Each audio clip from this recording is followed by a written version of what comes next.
First things first, obviously you guys are headed back to defend your title now for a third straight year, fourth season, but obviously with those 2 years in between. I mean, can you just describe what that feeling is like? It's every year is a little bit different. I feel like this year it doesn't feel like we're even in playoffs or going to the finals yet. It hasn't really set in. I know come Thursday, Friday, it's probably going to be a lot of nerves, a lot of excitement, but you kind of you don't take it for granted. But I tell these younger kids who have been playing in the league for 1 or 2 years, or Ian McKay, who's been drafted for 4 years, who's been in the championship about 4 years. I'm like, it's not that easy. For me, I've been in the league for 10 to 12 years, and I didn't have a championship for a very, very long time, and I didn't even make it to the championship for like 6 or 7 years. So it's important to kind of don't take it for granted, live in the moment, and have fun with it. Now, this matchup is really a tale of two completely different stories. You have the Bandits, who have been there, as I said, the last 3 years, 4 seasons, versus the Albany Firewolves, who are making an appearance in their first ever NLL championship. I mean, what could you say is the advantage for you guys in this case? Yeah, I mean, I'd say it's experience, but at the end of the day, they've played us well this year. They've beat us twice. We've only played them twice, and anything can happen. And I think you're starting to see that. They're a young offensive team, actually a young team in general, and I feel like they're just playing with a chip on their shoulder, nothing to lose mentality, and I think we got to do the same. We're the underdogs realistically, and I know everybody's talking about, yeah, we've been in the finals 4 years, which we have, but we haven't beat these guys, and it's going to be an exciting series. It's going to be a hard one, and we're looking forward to the challenge ahead. So what about this Albany team? As you said, you guys are 0-2 this season when playing against them. What is it about this team that they play so well against you guys? They have a great goaltender. They play a weird style of defense. I think they're the only team in the whole league that plays a different style. So everybody's usually familiar with playing other teams. This one, they do it really differently, and they kind of force you into the middle where you want to kind of be. So it doesn't really make all too much sense, but they've been successful with it. And their offense is very young and unpredictable. They just kind of run around and move the ball. You don't know where the ball is going to be, and they have a very talented coach. He coaches actually me for Team Canada. He's very well-spoken and gets them going. So it's just overall a great team.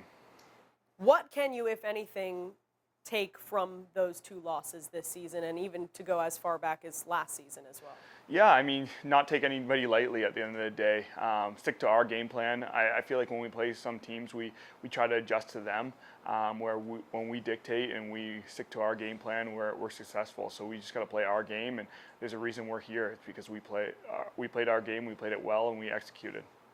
Now, one of those games that you guys lost to Albany this season was the season opener in Albany. Obviously, that was kind of the start of your season that maybe didn't go as planned. You went 1-2 and then went on to go 5-6 to start your year. But now this team, you've won 7 straight. I mean, you're really hitting your stride. People say it's all about hitting your stride at the right time. This team is doing exactly that. I mean, what does it say about the belief in this locker room that, you know, you guys were able to maybe not start the year how you wanted to, but now here you are in the finals once again? Yeah, I think we're playing better at bigger games. Those important games that we need to win, they're kind of easier to get up for, where at the beginning of the year we were just kind of trying to find our identity, I guess you could say. We had a lot of players last year that aren't here this year that were kind of role players, and people didn't really talk about them. They talked about our superstars, and at the end of the day, it's a whole team effort to win a championship. And the young rookies, they're trying to find where they belong on our team, and I think they're successful as the games went on. The more playing time they had, more comfortable they got, the more successful they were, and we're just finding our groove at the right time. Now, you say every year is different, every team is different. What makes this year's team different than last year or years before? I think it's a little bit of everything. Obviously, getting Paul Dawson at the trade deadline, he's been a huge help for us. He's an older veteran. I believe he's 39 years old, and he blocks so many shots for our team, but he's helped our defense tremendously. I think just finding our groove, we're just like, it's hard to explain, but this year we're so used to being the first place team, and this year we're the 4th place team. So we're finding ways to win on the road, and those aren't easy. I feel like the pressure's on the home team most likely, because those games are very important. So finding ways to win that way, and it's been a little bit different this year. Josh said the other day, kind of going off of what you said there, that you guys are definitely the underdogs in this scenario. As you said, you're used to being the 1st place team. Do you agree with that, and kind of why do you feel that way? Yeah, I mean, you can go back and forth. Again, we've been there before, so I guess we know what it takes to win. That being said, we don't have the same team. But also they've beaten us this year 2 times out of 2. So you can kind of go back and forth who's the underdog. At the end of the day, we just got to play our game, and again, just believe in each other. Believe the reason we're here is because we belong here, and give it all we can get. Now, looking at you and Josh, like as a duo, obviously MVP finalists, you guys were the top 2 ranked players at the end of the regular season. What is it like knowing that you kind of have him as your right-hand man out there on the field, and whatever it's going to take, you two are going to get it done? Yeah, I mean, it takes a lot of weight off my shoulders. I feel like for a little bit it was a lot of pressure on myself, and now he's stepped into a superstar. He's always been one. I mean, he got drafted 1st overall for a reason. I feel like I had to push him to get to the point he's at now, and we go as far as not only Josh and I, but our whole team. At the end of the day, we have so many great offensive players on our offense that don't get enough credit, and I feel like in the Toronto series, it was our secondary scoring that kind of willed us to win, and we're going to need that at the end of the day. Yes, Josh and I put a lot of pressure on ourselves to be successful, and we need to be successful in and out every game. That being said, we need a full team effort to kind of win a championship. Now, last year in the finals, Josh had missed the first 2 games. I'm sure you're not really taking that for granted, I guess, having him there with you. I know you kind of touched on it, but I guess just his impact on this team in big moments like the finals. Yeah, he's been amazing in big games, especially kind of closing it out, obviously, against Georgia, having the game winner. He's been unbelievable putting the ball in the back of the net, and he's had a successful year. I think he's putting a little bit less pressure on himself and just playing his game, and a lot's coming to him this year. I feel like he's coming to his own, and he's only going to get better. And he's a big-time player in big-time games, and we're excited to have him on our team. But like I said earlier, it's a team effort, and there's a lot of players that are getting him open on the left side, like Chris Cloutier and Brandon Robinson. They're doing a great job, but he's putting the ball in the back of the net, and we want to continue that.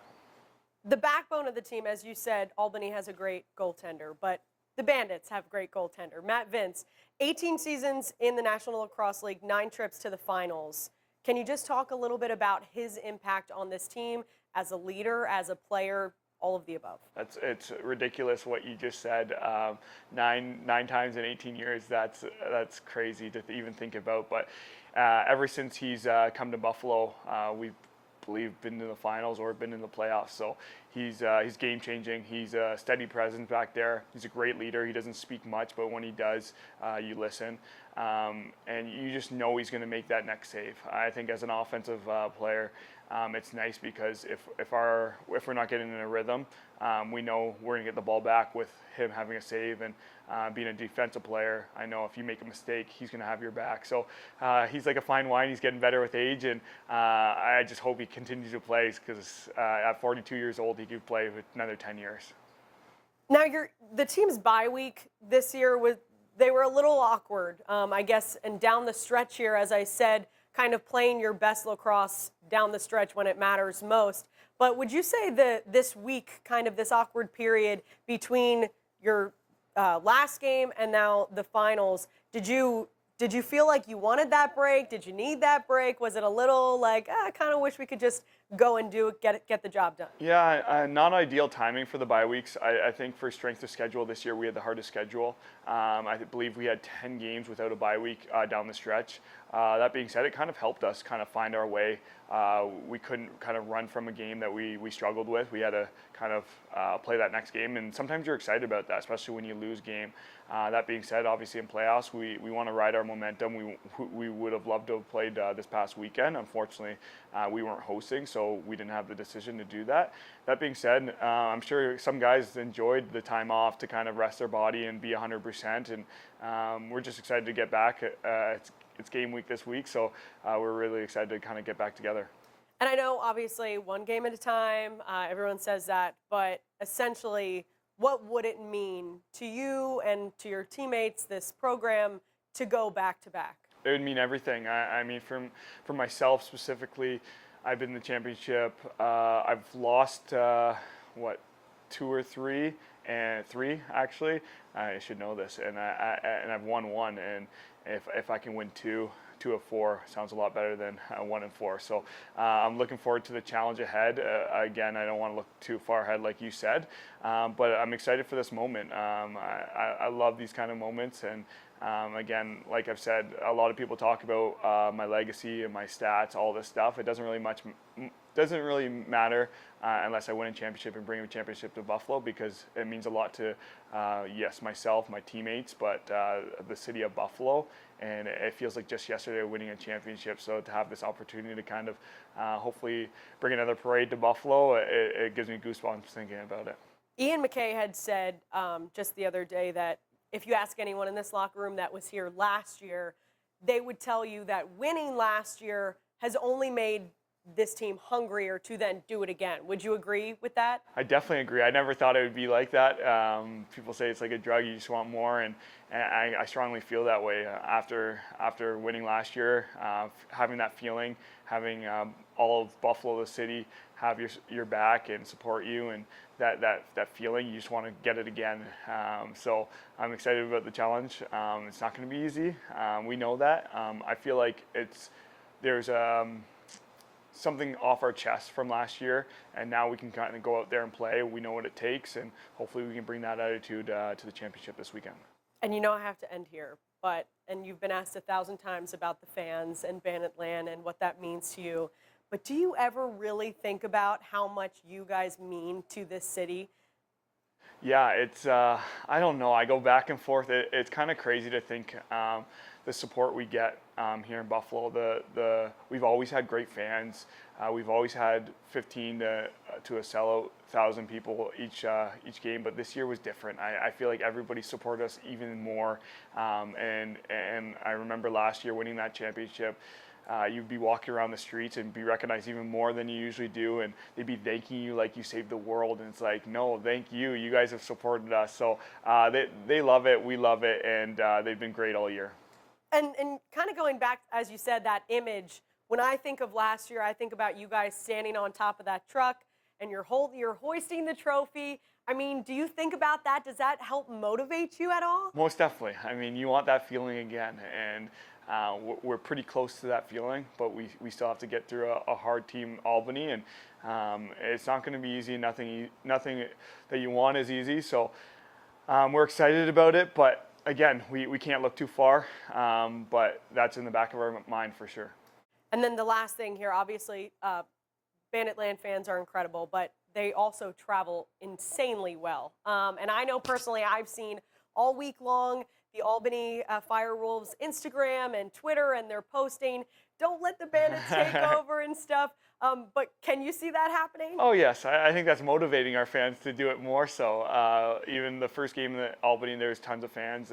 They traveled to Vegas. I mean, why wouldn't you? But it's been tremendous all year. We've had, I know when we went to Hamilton for game 1, it felt like a home game for us. And it's just an advantage for us. And being down the road, I know it's a little bit further of a drive, but I know Buffalo Bandit Land will show up, and I'm excited for it.